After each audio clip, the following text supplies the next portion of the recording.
بسم اللہ الرحمن الرحیم۔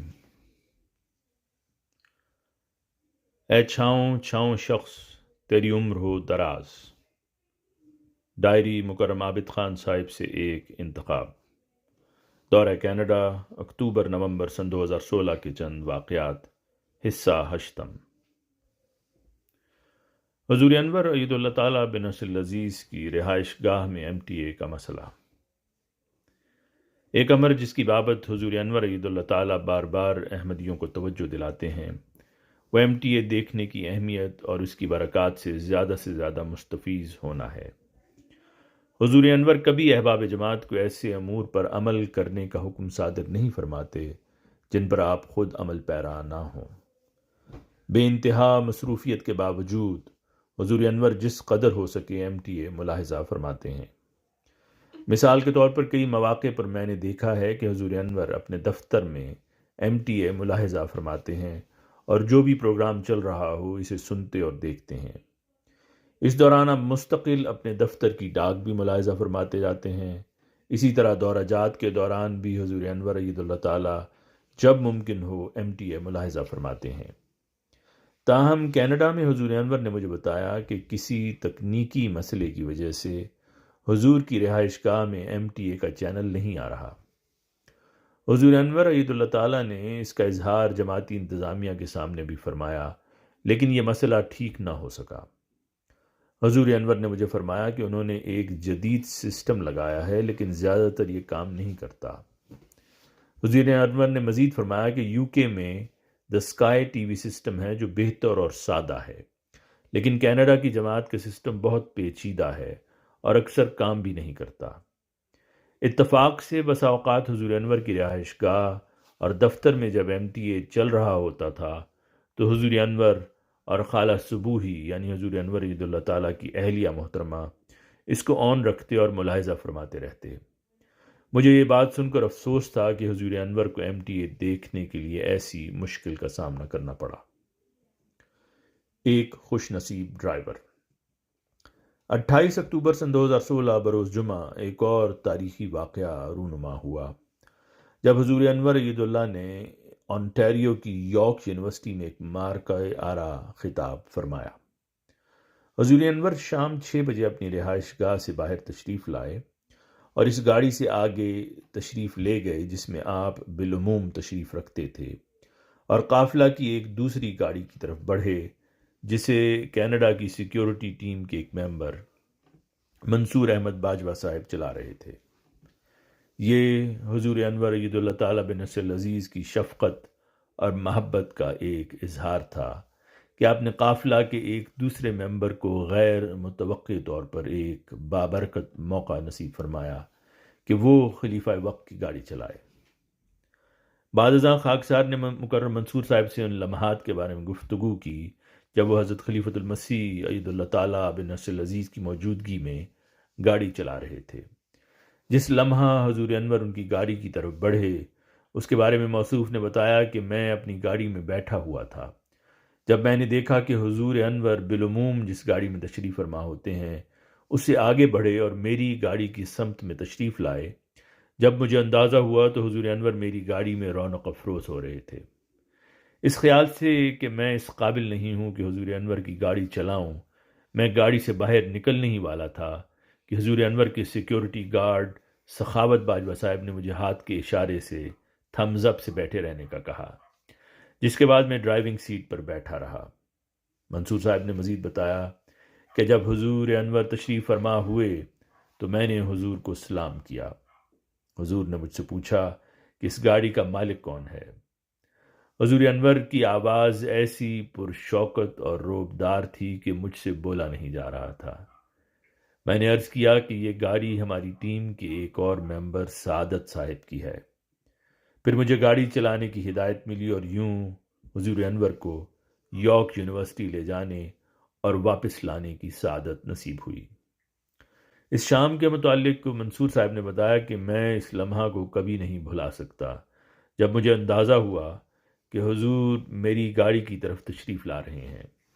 حقیقت یہ ہے کہ مجھے یقین نہیں آ رہا تھا اور یوں محسوس ہو رہا تھا کہ میری زندگی کے جملہ خواب مجسم تعبیر بن گئے ہوں۔ میں حیران و ششدر تھا، اور سب سے بڑھ کر ایک عجیب سی خوشی تھی، کیونکہ یہ بالکل غیر متوقع سعادت تھی جس کا مجھے نہ تو اندازہ تھا اور نہ ہی مجھے یقین آ رہا تھا کہ میں ایک لمبے دورانیے تک حضور انور عید اللہ تعالیٰ سے صرف 1 فٹ کے فاصلے پر بیٹھا رہا۔ موصوف نے مزید بتایا کہ کوئی بھی ان بابرکت لمحات کو مجھ سے الگ نہیں کر سکتا، اور وہ میری زندگی کے یادگار لمحات بن چکے ہیں، اور انشاءاللہ میرے بچے اور ان کی اگلی نسلیں دوسروں کو بتائیں گی کہ ان کے والد یا دادا کو ایک مرتبہ یہ اعزاز حاصل ہوا تھا کہ حضور کو ایک تاریخی پروگرام میں شمولیت کے لیے اپنی گاڑی میں بٹھانے کی سعادت ملی۔ آخر پر میں نے منصور صاحب سے پوچھا کہ کیا انہیں حضور انور عید اللہ تعالیٰ بن نصر العزیز کے ساتھ بیٹھ کر ڈرائیونگ کرنے میں کوئی مشکل پیش آئی۔ میں صرف سوچ ہی سکتا تھا کہ ایسی صورتحال میں خود میں کس قدر پریشان ہو جاتا۔ اس کے جواب میں انہوں نے بتایا کہ سب کچھ ٹھیک رہا، کیونکہ ایک دفعہ جب آپ ڈرائیونگ شروع کر دیتے ہیں تو پھر اسی میں مگن ہو جاتے ہیں، لیکن ایک موقع پر میں نے کچھ زور سے بریک لگائی تو حضور انور نے اس کو محسوس کیا اور تبصرہ بھی فرمایا۔ تاہم وہ بھی میرے لیے ایک سعادت ہی تھی، کیونکہ اس کی وجہ سے حضور انور نے میرے ساتھ دوبارہ گفتگو فرمائی۔ حضور انور عید اللہ تعالیٰ کا ڈاکٹر منیب صاحب کے گھر کا دورہ۔ پیس ولیج واپسی پر حضور انور نے نماز مغرب و عشاء کی امامت مسجد بیت الاسلام میں فرمائی۔ نماز کی ادائیگی کے بعد اپنی رہائش گاہ پر تشریف لے جانے کی بجائے حضور انور اپنی رہائش گاہ سے کچھ فاصلے پر اپنے ایک عزیز ڈاکٹر منیب صاحب کے گھر تشریف لے گئے۔ ڈاکٹر منیب صاحب ملک سے باہر تھے، اس لیے حضور انور اور محترمہ خالہ صبوحی صاحبہ کا ڈاکٹر صاحب کی اہلیہ محترمہ امت الرؤف صاحبہ، جنہیں ہم خالہ روفو کے نام سے جانتے ہیں، اور بچوں نے استقبال کیا۔ بعد ازاں خالہ روفو کے بیٹے عزیزم حاشر عمر 19 سال نے مجھے بتایا کہ اس شام حضور انور اور محترمہ خالہ صبوحی صاحبہ کہ ان کے گھر تشریف آوری پر ان کے کیا جذبات تھے۔ عزیزم حاشر نے بتایا کہ جب ہمیں پتہ چلا کہ حضور انور عید اللہ تعالیٰ بن نصر العزیز ہمارے گھر تشریف لا رہے ہیں تو اس وقت آپ کی تشریف آوری میں صرف چند گھنٹے باقی تھے۔ ہم سب بے حد خوش تھے اور خوشی سے پھولے نہ سماتے تھے۔ ہم سب نے بھاگ دوڑ شروع کر دی تھی تاکہ حضور انور کی آمد سے قبل سب کچھ تیار ہو۔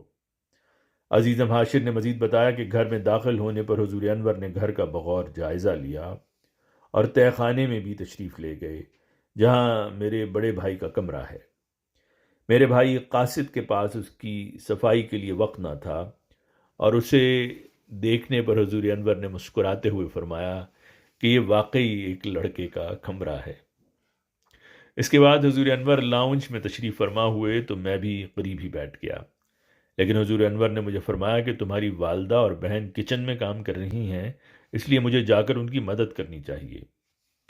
عزیزم حاشر نے مجھے بتایا کہ چند منٹ کے بعد انہوں نے حضور انور عید اللہ تعالیٰ کی خدمت میں رات کا کھانا پیش کیا، اور اللہ کے فضل سے ہمارے دونوں معزز مہمانوں نے کھانے کو پسند فرمایا۔ دورے کے دوران حاشر اس ٹیم کا ممبر رہا جس نے قافلہ ممبران کو رات کا کھانا پیش کرنا ہوتا تھا، اور یوں کھانے کے دوران انہوں نے حضور انور کو بتایا کہ بعض قافلہ ممبران بہت زیادہ کھاتے ہیں اور بعض بہت تھوڑا کھاتے ہیں۔ یہ سماعت فرمانے پر حضور انور نے فرمایا کہ کون کم کھاتا ہے، تو حاشر نے میرا نام لیا۔ اس پر حضور انور نے فرمایا تم نے عابد کو تکے کھاتے ہوئے نہیں دیکھا، اگر تم دیکھ لو تو تمہیں پتہ چل جائے گا کہ بعض اوقات وہ اچھا خاصا بھی کھاتا ہے۔ یہ سننے پر میں خوب محظوظ ہوا۔ اس سے مجھے یاد آیا کہ 2013 میں آسٹریلیا میں عید کے موقع پر مجھے حضور انور کے ساتھ دوپہر کا کھانا کھانے کی سعادت نصیب ہوئی تھی۔ اس وقت حضور انور نے میرے لیے ایک پلیٹ بنائی جس میں آپ نے بہت سے چکن ٹکے اور بیف کباب رکھے، اور میرے کھانا ختم کرنے کا انتظار بھی فرمایا، اگرچہ آپ خود اور دیگر احباب کئی منٹ قبل کھانا تناول فرما چکے تھے۔ جب میں نے حاشر سے حضور انور کا یہ تبصرہ سنا تو یقین تو نہیں تھا، مگر میرا خیال تھا کہ حضور انور اس کھانے کی طرف اشارہ فرما رہے تھے۔ عزیزم حاشر نے مزید بتایا کہ رات کے کھانے کے بعد حضور انور نے ہم سے گھروں کے کرایوں کی بابت استفسار فرمایا، اور حضور انور نے فرمایا کہ آپ کے علم میں آیا ہے کہ پیس ولیج میں کرائے بہت زیادہ ہیں، یہاں تک کہ تہہ خانوں کے لیے بھی لوگوں کو بھاری رقوم دینی پڑتی ہیں۔ واپسی کا پیدل سفر۔ حضور عید اللہ تعالیٰ بن نصر عزیز نے 1 گھنٹے سے کچھ زائد وقت خالہ روفو کے گھر گزارا، اور اس دوران مقامی احمدی احباب باہر شدید ٹھنڈ میں انتظار کرتے رہے، کیونکہ وہ حضور انور کی ایک جھلک دیکھنے کے لیے بے تاب تھے۔ سینکڑوں احمدی احباب و خواتین حضور انور کی رہائش گاہ کے باہر منتظر تھے، جبکہ کئی دوسرے احباب خالہ روفو کے گھر کے باہر بھی جمع تھے۔ یہ احمدی احباب بلند اور پرجوش نعرے لگا رہے تھے، جبکہ ہر نعرہ پہلے نعرے سے بلند ہوتا تھا۔ وہ بے تاب تھے کہ حضور انور کو پتہ چلے کہ وہ آپ کے لیے باہر منتظر کھڑے تھے اور آپ کو متوجہ کر رہے تھے کہ آپ باہر تشریف لائیں اور ان پر نظر کرم فرمائیں۔ حضور انور خالہ روفو کے گھر کے اندر نعرے سن رہے تھے، اس لیے بجائے گاڑی میں اپنی رہائش گاہ پر تشریف لے جانے کے، حضور انور نے ازراہ شفقت پیدل واپسی کا سفر اختیار کیا اور احمدی احباب کی طرف ہاتھ ہلا کر ان کے سلام کا جواب دیا، جو خوشی اور جذبات سے مغلوب ہو رہے تھے۔ حضور انور عید اللہ تعالیٰ بن نصر العزیز کے ساتھ پیدل واپسی کا یہ سفر نہایت جذباتی ثابت ہوا، اور ایک مرتبہ پھر احمدیوں اور ان کے خلیفہ کی باہمی محبت کے اظہار کا باعث بنا۔ یہ پیدل سفر ایک دوسری ہمیشہ یاد رہنے والے پیدل سفر کے لیے پیش خیمہ ثابت ہوا جو ابھی پیش آنا تھا۔ مترجم ابو سلطان، معاونت مظفرہ ثروت، آواز مرزا عمران احسن۔